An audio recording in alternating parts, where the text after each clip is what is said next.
7 India, सच दिखाने की हिम्मत। नमस्कार, न्यूज 24/7 इंडिया में आपका स्वागत है। मैं हूं आपके साथ निधि पाल।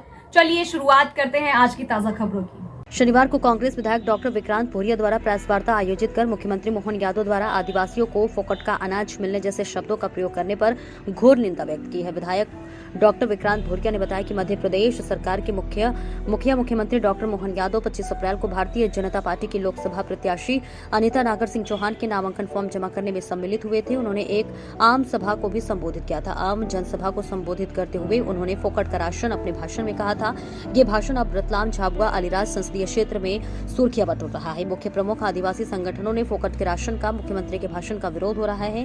कांग्रेस पार्टी के झाबुआ विधायक विक्रांत भोरिया ने मुख्यमंत्री के भाषण में फोकट शब्द का पुरजोर विरोध करते हुए लोकसभा के प्रत्याशी भारतीय जनता पार्टी की अनीता नागर सिंह पर कड़ा प्रहार करते हुए कहा कि कल रात जोबट में नाबालिग एक आदिवासी 10 वर्षीय बालिका के साथ बलात्कार की घटना हुई, वह उनके परिवार से संबंधित आरोपी है। उन्होंने यह भी कहा कि विभिन्न गंभीर धाराओं में केस दर्ज कर दिया गया है, परंतु अभी तक आरोपियों को सलाखों के पीछे नहीं किया गया है। वहीं मुख्यमंत्री मोहन यादव के बयान पर आम पार्टी के आदिवासी नेता कोमल डामोर ने वीडियो जारी कर कड़ी आपत्ति जाहिर की है। राकेश पोतदार की रिपोर्ट देखिए।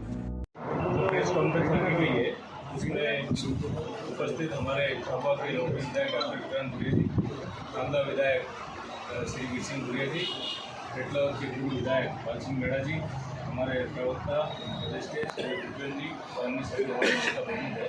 आज की बैठक में मैं जिला कांग्रेस कमेटी की ओर से मैं अपने सभी पत्रकार साथियों का आज की अति महत्वपूर्ण प्रेस वार्ता में स्वागत करता हूं।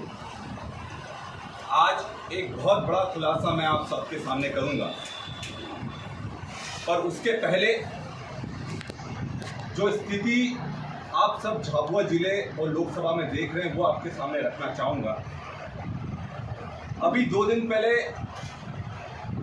मुख्यमंत्री जी यहां पर आए, उन्होंने सभा करी और जब वो सभा करने आए तो जो हालत पूरे झाबुआ के मार्केट की हुई, झाबुआ सिटी की हुई, आप सबने देखा।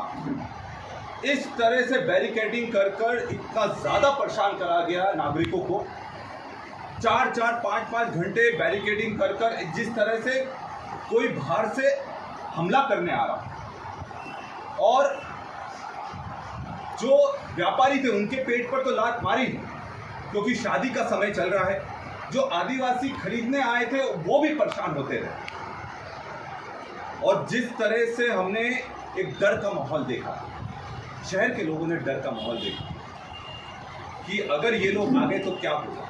कई शहर वालों को बोलते हुए हमने सुना कि ऐसा लग रहा था कि जैसे सीएम साहब को जनता से बचा रहे हैं या फिर कोई डाकू से जनता को बचा रहे हैं, और इस तरह का माहौल बढ़ता चला जाएगा। पहले कभी ऐसा झाबुआ में नहीं हुआ कि सीएम आ रहा हो और जनता को इतना ज़्यादा परेशान होना पड़ रहा हो, भटकना पड़ रहा हो, और पूरे शहर में बैरिकेडिंग करने के बाद वहाँ से रैली भी नहीं निकाली। तो कहीं ना कहीं ये दिखता है कि किस तरह से तानाशाह ये बनने का प्रयास कर रहे हैं। और जब मुख्यमंत्री जी यहाँ आते हैं तो क्या कहते हैं, अरे फोकट का राशन कौन खा रहा है। अरे फोकट का राशन, मुख्यमंत्री जी को बोलने से पहले सोचना चाहिए था। फोकट का राशन, ये वो राशन है जो टैक्स की कमाई से आप लोगों ने खरीदा है। ये फोकट का राशन नहीं है, जनता की गाड़ी कमाई का पैसा है। और फोकट का राशन उन्होंने बोलकर क्या आदिवासियों को भिखारी कहने का प्रयास करा उन्होंने। क्या आदिवासी कोई भिखारी है?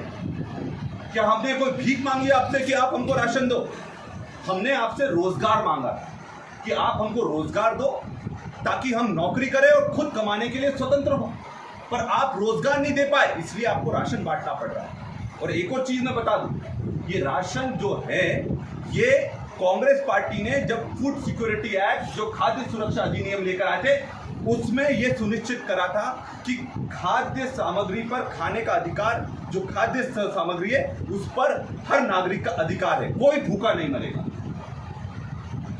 सबको खाना मिले, ये सबका मूलभूत अधिकार है। और आप सरकार के रूप में ये आपका कर्तव्य है। आप कोई हमको भीख नहीं दे रहे हैं और नहीं कोई आदिवासी भिखारी है।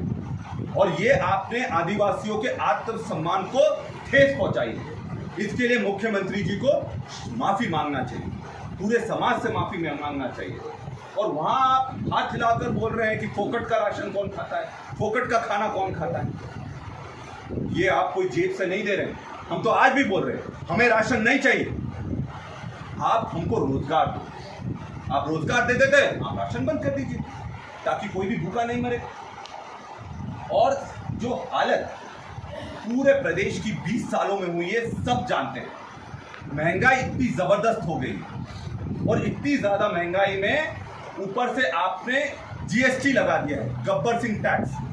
आज हर व्यक्ति जीएसटी से, जो भी अगर धंधा करना चाहता है, जीएसटी से जबरदस्त परेशान है।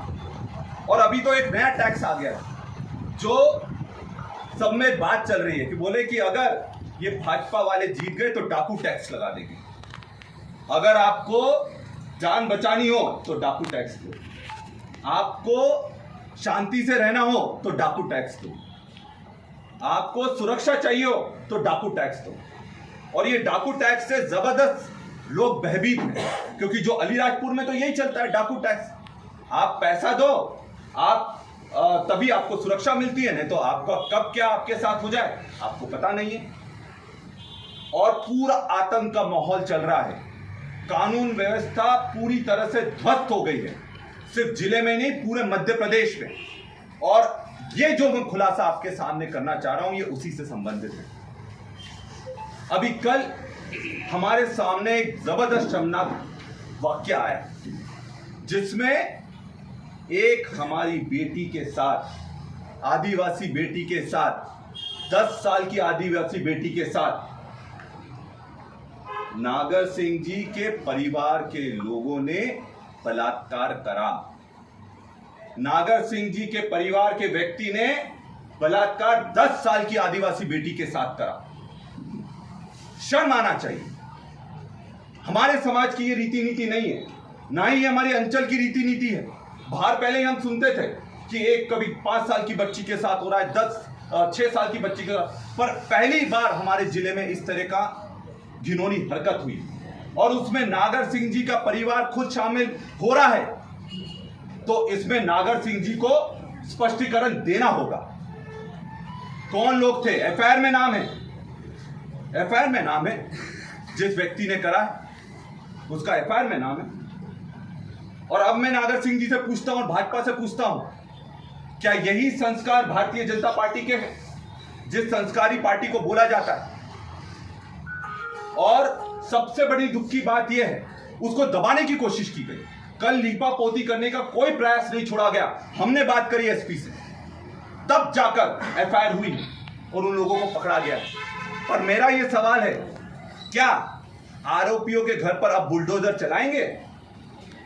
क्या नागर सिंह जी आरोपियों के घर पर अब बुलडोजर चलाएंगे क्योंकि वो रिश्तेदार हैं, या छोड़ देंगे?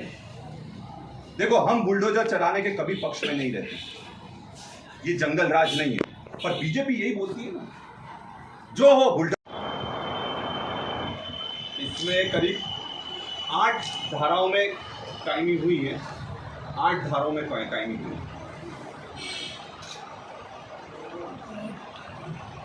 इसका दूसरा और तीसरा पेज भी है और ये एफआईआर है। इसमें 8 धाराओं में उन पर कायमी हुई है। कल की ये एफआईआर है।